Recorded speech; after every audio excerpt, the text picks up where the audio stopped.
RCF.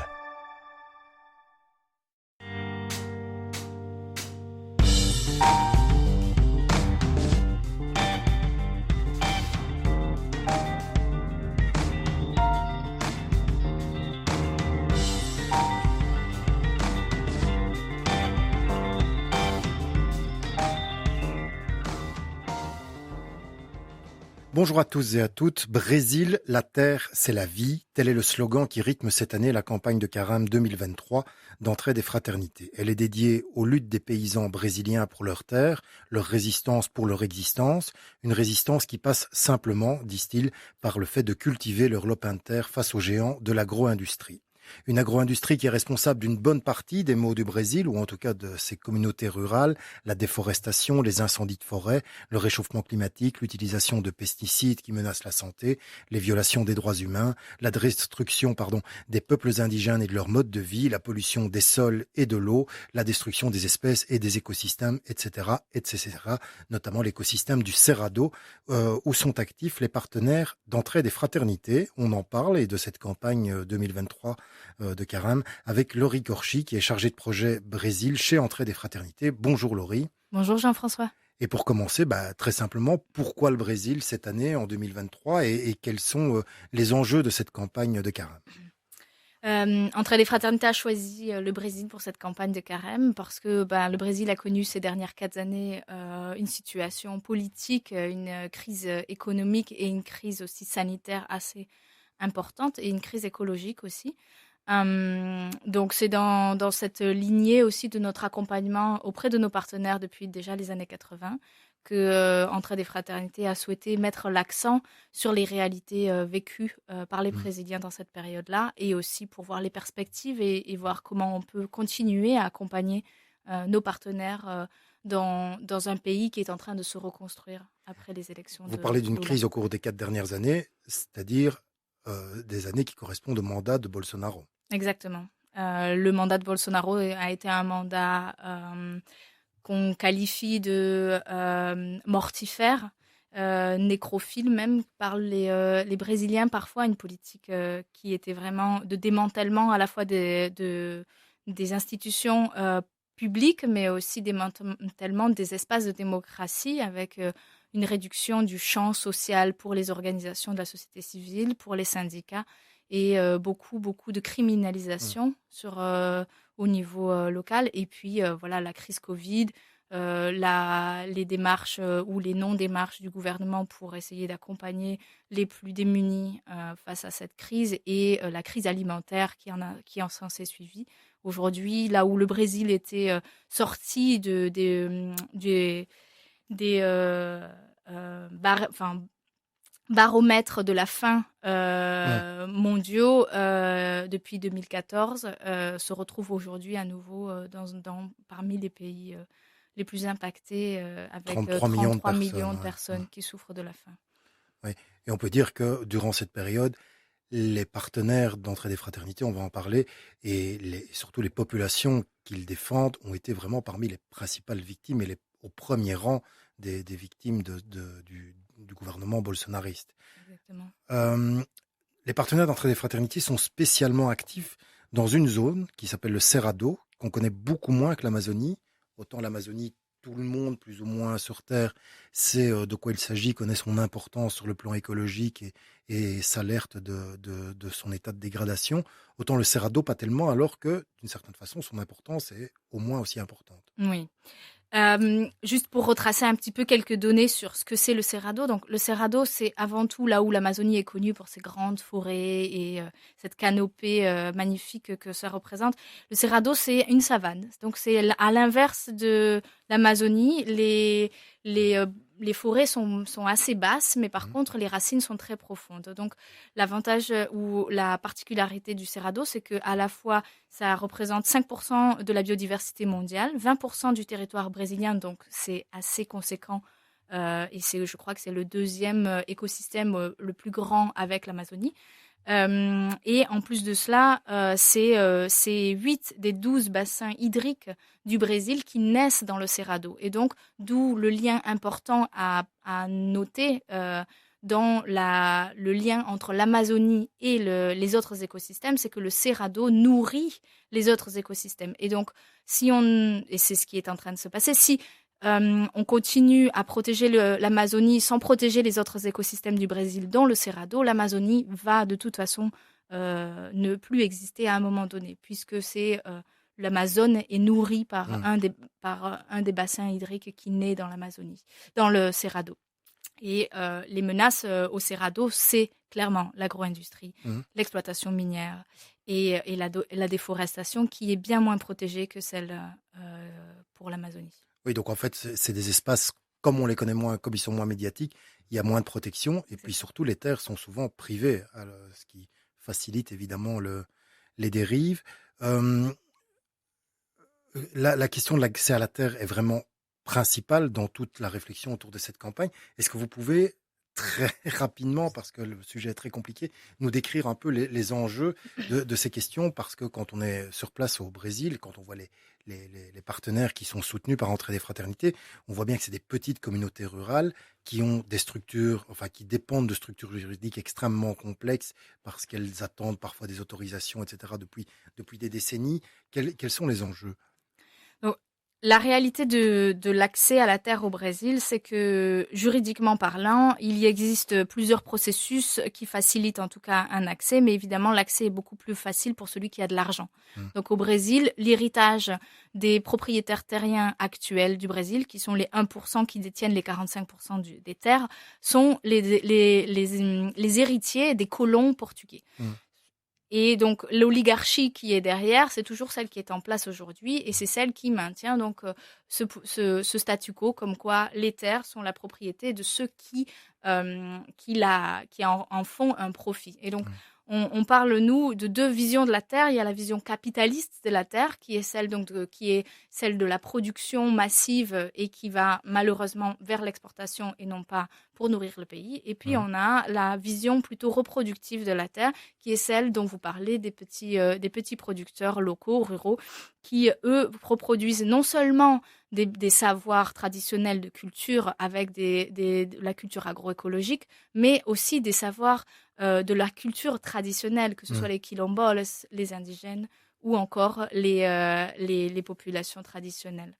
Oui, vous l'avez dit, l'enjeu, c'est aussi l'exploitation agroécologique. Il faut savoir que 70% de ce dont se nourrissent les Brésiliens provient de cette petite agriculture familiale et agroécologique, alors que toutes ces immenses étendues dédiées au soja ou à l'élevage bovin, etc., sont destinées à l'étranger. Donc les Brésiliens n'en profitent même pas. 80% est destiné à l'étranger et en majorité la Chine et l'Europe. Voilà. Je propose de faire une première pause avec un groupe qui s'appelle Ciao La Rue, dont vous allez nous parler parce qu'en plus, elle a un lien. On va pouvoir entendre leur musique à Bruxelles bientôt. Oui. Ciao La Rue, c'est un petit groupe, c'est un groupe franco-brésilien qui porte un engagement marqué aussi politiquement et qui donc, on aura la chance d'avoir deux de ses membres sur Bruxelles qui ne sont plus membres, mais voilà, Léa Duez et Joël Roca qui font partie du groupe AMB. Et donc cette chanson que j'ai choisie, c'est vraiment une chanson qui dénonce justement les inégalités au Brésil. On écoute ça et on dit déjà que l'après-midi avec le concert d'AMB, ce sera le dimanche qui vient, dimanche 12 mars à 14h, à partir de 14h à Saint-Gilles, près de la gare du Midi. On vous donne les détails tout à l'heure. Eu tenho tanto pra lhe falar, mas me perdoe, dessa vez não vou falar de amor.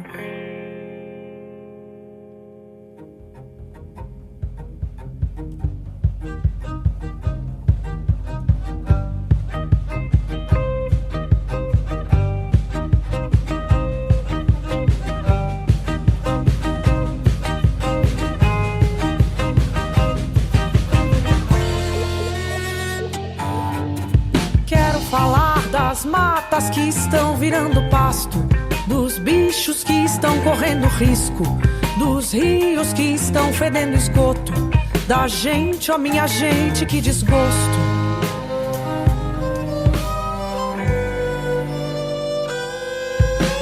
Quero falar dos índios que estão perdendo espaço, das flores que estão ficando à sombra, do lixo para onde vai o lixo, da terra que está quase morrendo.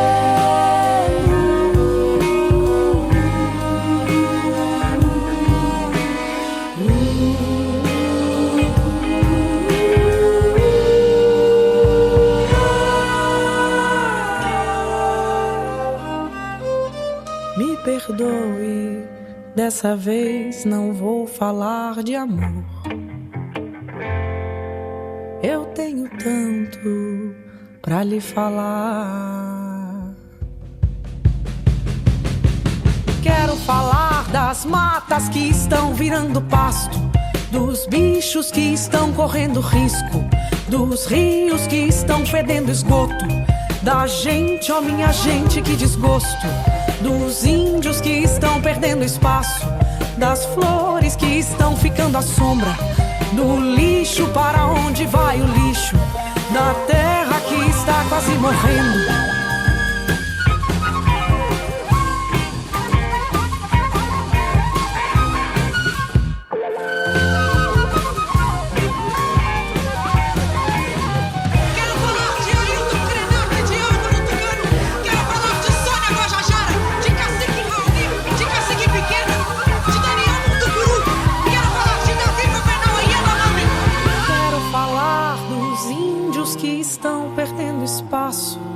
Das flores que estão ficando à sombra, do lixo para onde vai o lixo, da terra que está quase morrendo.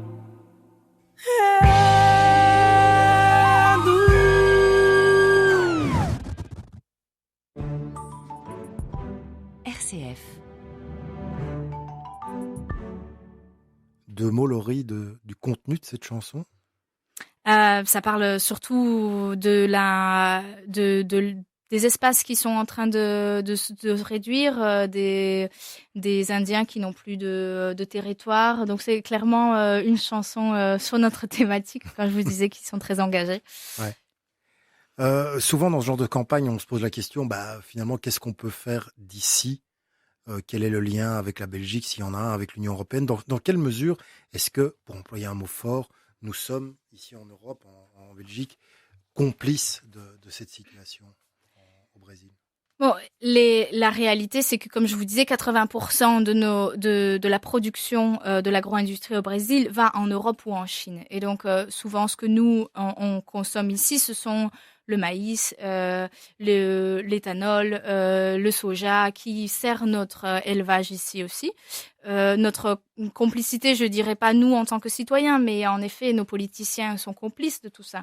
Et c'est là où nous, on essaye, en tout cas, entre des fraternités, non seulement de conscientiser la population belge dans nos paroisses, mais aussi dans les écoles et lors de tous les événements de campagne sur les enjeux qui nous connectent à la fois à la situation des Brésiliens et de ce qui se passe dans nos assiettes, de ce que nous on fait en termes de consommation, mais aussi de ce que l'on choisit en termes politiques en étant plus acteurs. Et donc notre pouvoir, en tout cas, de pression que l'on a à la fois politique, mais aussi plus sur le terrain, c'est aussi de pouvoir travailler sur toutes ces questions liées à la commercialisation, donc aux accords internationaux de libre-échange, comme l'accord EU-Mercosur, qui est un gros impact. Et puis, il y a aussi les devoirs que l'on impose aux entreprises qui s'implantent à l'étranger, comme le devoir de vigilance. C'est une question sur laquelle Entraide et Fraternité travaille. C'est une question que la Belgique est en train de discuter, et donc c'est un point sur lequel on peut faire pression, puisque c'est aussi une question qui est traitée par de nombreux pays, comme la France, qui a déjà adopté une telle loi et qui permet aujourd'hui, par exemple, de voir que la BNP est en cause dans des situations d'accaparement de terre au Brésil. Donc, il n'y a pas... oui, on est sur un petit pays, la Belgique, face à un géant, mais on a un pouvoir d'action. Récemment, une étude d'SOS Femmes qui était menée avec Entraide et Fraternité révélait aussi l'ampleur de la poursuite des exportations de pesticides interdits au sein de l'Union européenne vers certains pays où ils ne sont pas interdits. et notamment vis-à-vis du Brésil. Et d'une certaine façon, ces pesticides nous reviennent Je dans la voudrais juste figure, je pourrais dire. ajouter que les pesticides sont produits en Belgique Mhm. et ce sont 45% de pesticides interdits en Europe qui sont envoyés au Brésil et qui nous reviennent dans nos Mhm. assiettes à travers le steak que l'on consomme. Et si les accords de libre-échange comme l'accord Union européenne-Mercosur Aboutissent. sont ratifiés et mis en exécution, on aura davantage encore d'impact dans nos assiettes. Et Mhm. donc, oui, ce genre de campagne complètement liée à ce qui est fait par nos partenaires sur le terrain et avec tout le plaidoyer qui est fait nationalement et aussi à un niveau régional en Amérique latine. Justement, ces partenaires, qui sont-ils? Que font-ils? À quoi servent-ils? Il y a deux gros partenaires. Mhm. Ils seront d'ailleurs dans quelques jours en visite chez nous pour expliquer leur travail, pour témoigner de leur vécu. On va en parler, mais d'abord, présentez-nous un peu qui sont ces deux gros partenaires. Oui, alors Entraide et Fraternité travaille de manière assez depuis très longtemps avec la CPT, Commission pastorale de la terre, qui est rattachée à la conférence Les évêques. nationale des évêques, et avec une autre articulation, donc une coalition d'ONG et un réseau donc qui s'appelle Agro et Fogo. Donc juste pour revenir, la CPT, c'est la CPT régionale de l'État de Goiás qui travaille sur l'accompagnement des communautés sur le terrain, à la fois sur les enjeux de fortifier la relation communautaire face à des géants de l'agro-industrie ou miniers ou de l'énergie pour faire en sorte que ces communautés restent en résistance et continuent en tout cas de demander un droit légitime de vie digne et d'accès à la terre. Ça, c'est le travail de CPT qui est un travail assez intense et on l'a pu le voir sur le terrain. Les conflits, ça ne manque pas dans la région. Avec une dimension prophétique, c'est important aussi de le dire. Aussi.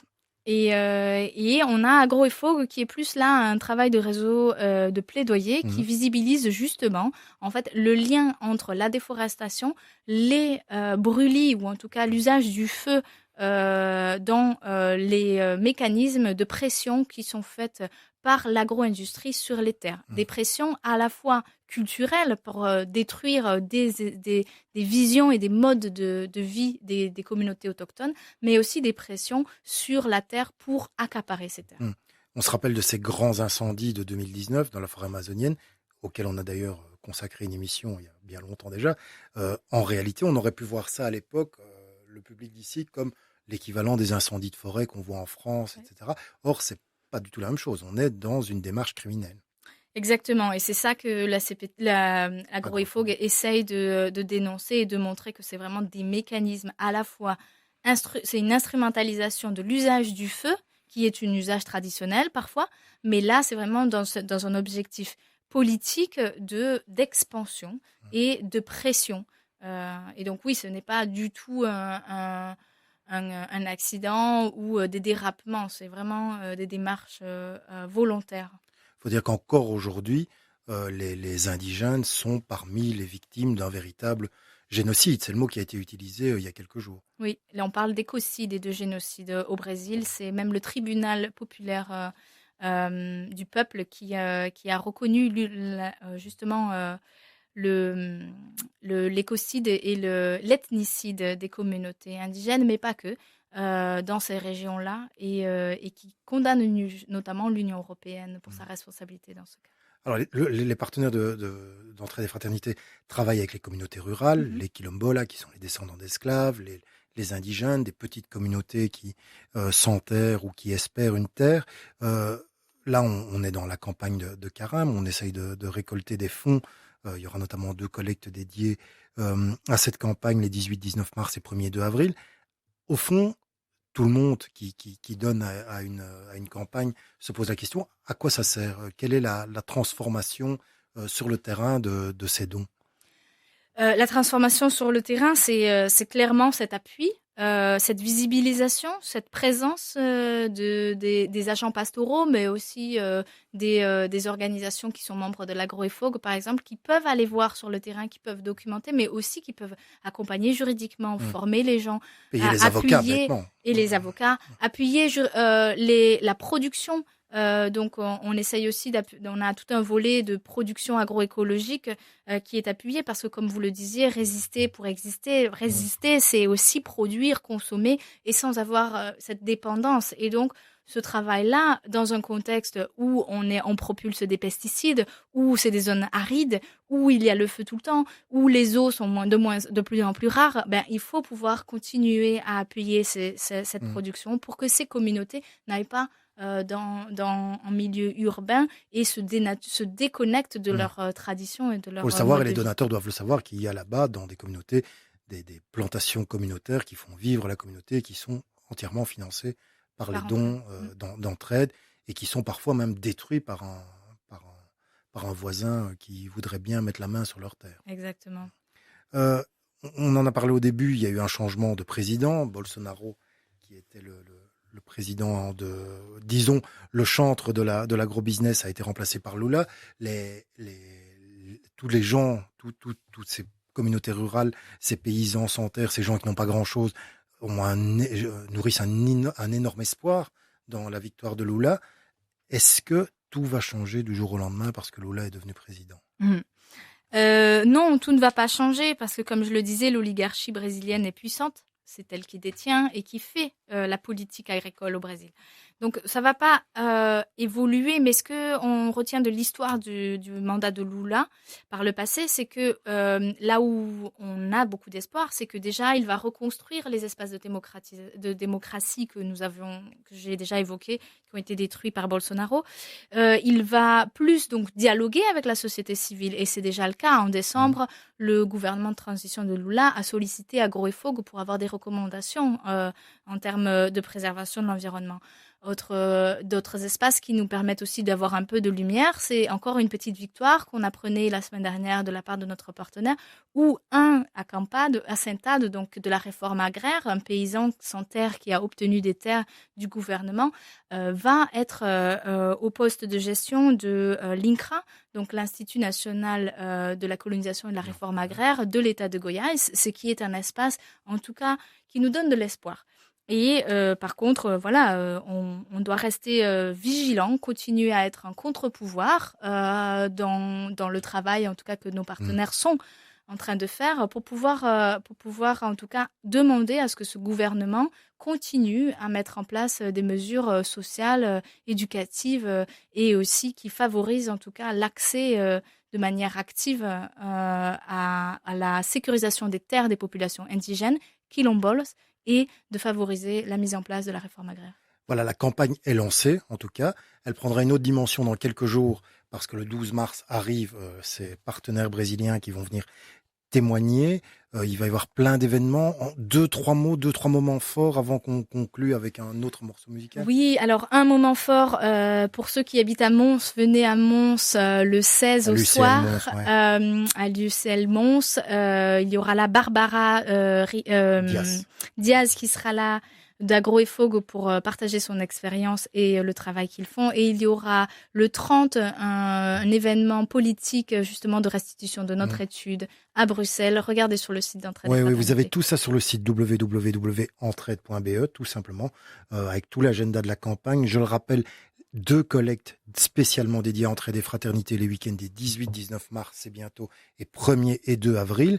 Et puis, premier événement, je l'ai dit, on l'a dit au début, ce dimanche 12 mars au CEMOM à Saint-Gilles. Regardez sur notre site, c'est juste à côté de la gare du Midi. C'est gratuit.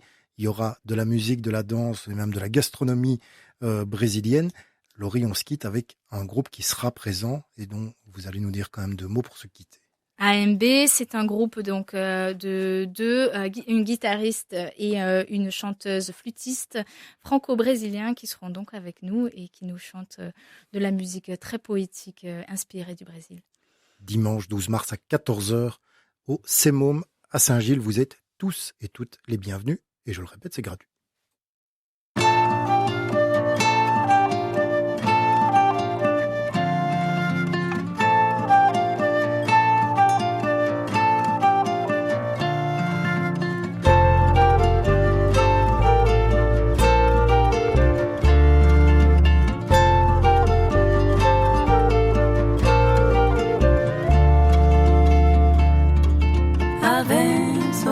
Caminhando na lua cheia. fica bonita em qualquer lugar.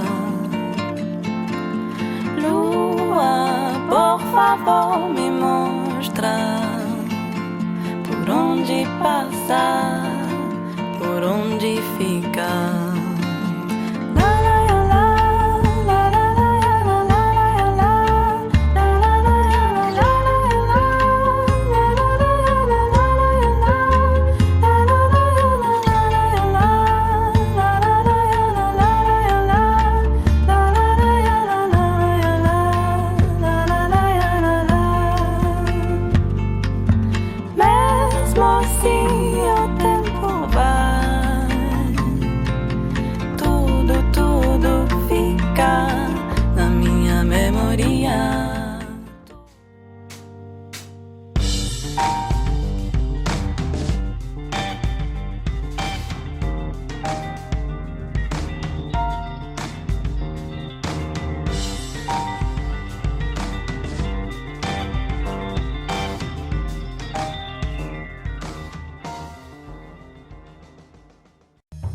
RCF est une radio de proximité. Votre radio locale vit grâce à vos dons.